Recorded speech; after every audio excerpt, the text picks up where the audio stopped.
Yo, Studiban Team, the happiest learning team ever. Udah nggak terlalu kaku ya, mantep ya. Udah biasa. Jadi kan kemarin gatel banget gue buat bahas private tier. Ini inspirasi yang jadi sistem si Chibukai di One Piece. Udah kesampean. Gara-gara gue di situ nyenggol dikit tentang Khairuddin Barbarossa, gatel lagi nih gue nih pengen bahas bajak laut yang satu ini. Nih, gatel tuh gitu, ini gatel. Kebetulan Khairuddin Barbarossa yang dikenal sebagai bajak laut muslim ini juga jadi inspirasi salah satu karakter di One Piece. Khairuddin. Yoi bener, Khairuddin, raksasa anggota Grand Fleet-nya Luffy. Ya udah kalau gitu langsung aja kita mulai nih learning by googling, lagi-lagi edisi One Piece di dunia nyata. Nggak apa-apa ya. Echikero, yumewo! Nah, sebelum kita masuk lebih dalam nih tentang Khairuddin Barbarossa, gue pengen bahas tentang namanya dulu, yang ada beberapa versi. Jadi kalau gue cek di sumber-sumber berbahasa Inggris nih, Khairuddin Barbarossa itu tulisannya kayak gini nih, Khairuddin ya, tuh. Khairuddin. Nah, tapi kalau sumber bahasa Indonesia, tulisannya kayak gini. Khairuddin. Biasa ya Khairuddin, kayak ada kali kita kenal nama orang Khairuddin. Ada kan? Gue nggak tahu nih yang bener yang mana, Khairuddin apa Khairuddin. Pronunciation-nya juga mirip-mirip kan soalnya kan. Yang pasti masuk One Piece jadi Khairuddin. Khairuddin dibaca ya, bukan Hajruddin. Kalau Barbarossa itu sendiri, gue cek di Google Translate sih itu dari bahasa Italia ya. Barba jenggot, rosa merah. Digabung jadi Barbarossa. Bravo, il magnifico. Pensavo che tu hai un accento come Catania. Nah, sebenarnya Barbarossa ini ada dua. Ada Khairuddin Barbarossa, ada Aruch Barbarossa. Ini Aruch ini tulisannya juga macam-macam. Yang sumber bahasa Indonesia tulisannya Aruch, yang luar Aruch. Ya. Orang Turki banget itu namanya Aruch. Nah, di era mereka hidup ini, Islam sempat megang peradaban tingkat tinggi di Andalusia, Spanyol. Kota-kota di Andalusia ini pokoknya maju banget deh peradabannya. Cordoba, Granada, Sevilla, di bawah kepemimpinan Bani Umayyah pada tahun 756 Masehi. Sampai akhirnya meletuslah Perang Salib. Jadi Eropa ini melancarkan misi Reconquista. Ini misi merebut kembali wilayah-wilayah Eropa yang sempat jadi daerah kekuasaan Muslim. Dan itu banyak banget. Nah, sebenarnya nih gue nemu ada hubungan antara Perang Salib dengan insiden O'Hara. Tau kan O'Hara, kampungnya Nico Robin, itu ada kesamaan sejarah di situ. Ya, tapi ini nggak ofisial, ini teori-teori sotoy gue aja gue nemu. Tapi apa perlu dibahas? Bahas One Piece lagi dong. Komen coba. Cuma mancing.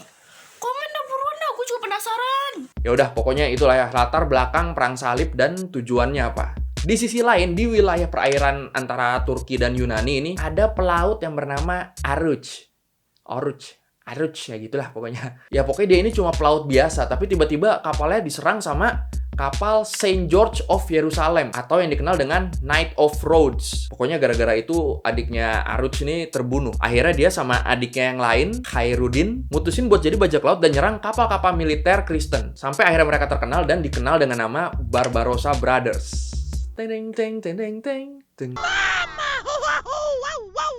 Sering nyerang kapal-kapal militer Kristen kan, makin terkenal. Nah, kesuksesan mereka ini sampai ke telinga Sultan Sulaiman I. Sultan Sulaiman I itu pemimpin Turki Utsmaniyah pada waktu itu. Utsmaniyah ini kalau bule nyebutnya Ottoman. Akhirnya Barbarossa Brothers ini direkrut sama Sultan Sulaiman I, makin besar mereka. Akhirnya mereka menjadikan Aljazair sebagai pangkalan mereka. Nah, itu dia momen di mana mereka berubah dari bajak laut menjadi privateer. Pirates, nay, privateer. Pada tahun 1518, Spanyol berhasil menghasut pemimpin kota Tlemcen. Ini masih baca sih.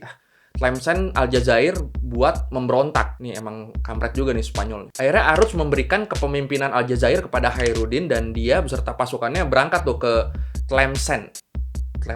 Tlemcen. Katanya sih karena yang dilawan Aruch di sini adalah sesama Muslim, akhirnya dia nggak fokus dan kalah. Katanya. Mati ini mah. Sumpah ini mah mati udah ini mah.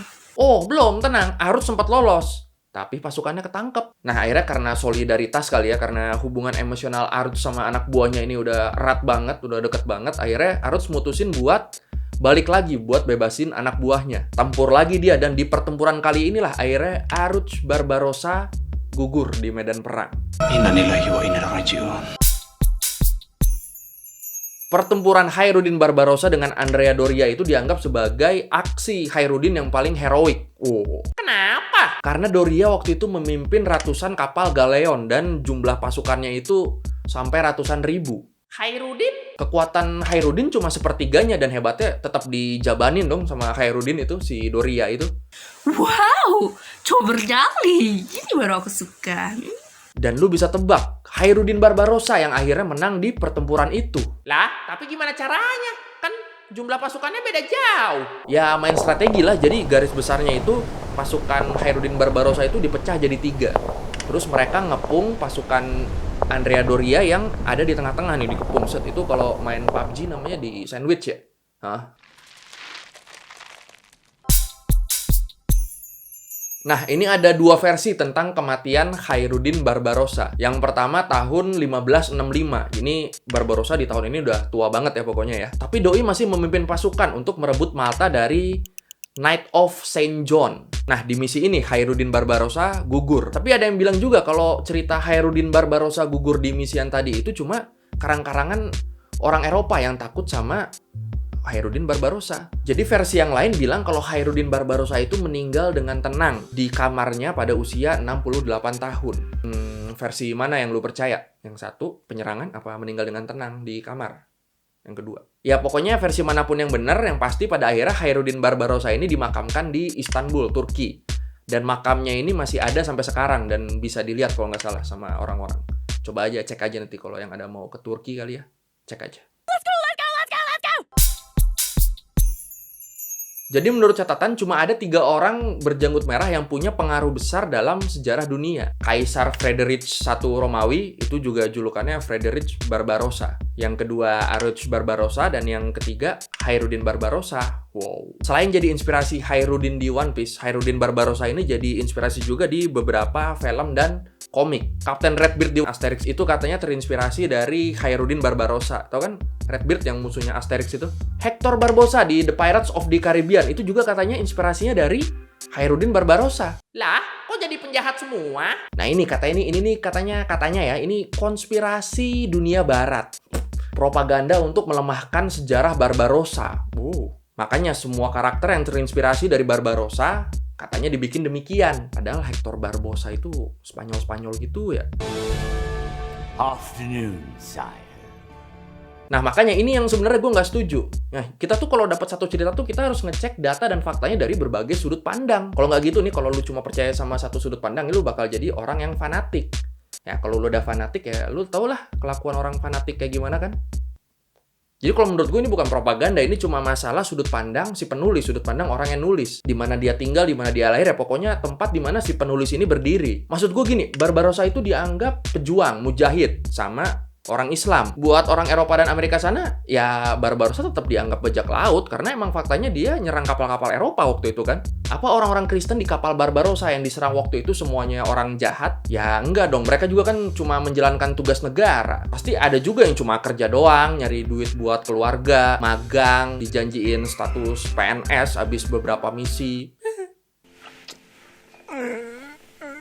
I understand. Kebetulan karya-karya yang kita lihat adalah karya-karya orang sana, pihak yang berseberangan sama Barbarossa. Jadi kalau emang lu nggak setuju, lu pengen lawan balik, ya lu lawan pakai karya lu bikin karya dari sudut pandang yang lu yakini. Bukan malah bikin teori konspirasi, propaganda, apalah. Berkembang nggak, bodoh iya. Ya kalau kayak gini pantas lah, itu Elon Musk udah bisa bikin roket yang bisa bolak-balik luar angkasa bumi. Kita di sini masih nyari-nyari excuse buat ketidakmampuan kita. Propaganda. Ya udahlah, pokoknya intinya gitulah, daripada lu percaya propaganda, konspirasi, mending lu fokus ngebangun diri lu biar lu bisa bersaing sama orang-orang di luar sana. Jangan nggak bisa bersaing malah playing victim, bilang kita di propaganda. Ya udah, pokoknya gitu learning by googling kali ini. Seru sih ini bahas Khairuddin ini, bajak laut lagi lu. Kalau ada ide atau apapun ya request aja pokoknya lah. Kayaknya minggu depan kita skip dulu ya, nggak usah bajak laut dulu ya. Minggu depannya baru bajak laut lagi. Ya udah pokoknya gitu, thank you yang udah nonton. Nah, kalau emang lu ada pandangan yang berbeda tuh, apalagi tadi tentang konspirasi sama propaganda itu yang berbeda sama gue pandangannya, komen aja, kita bisa diskusi di situ, oke? Thank you. Bye.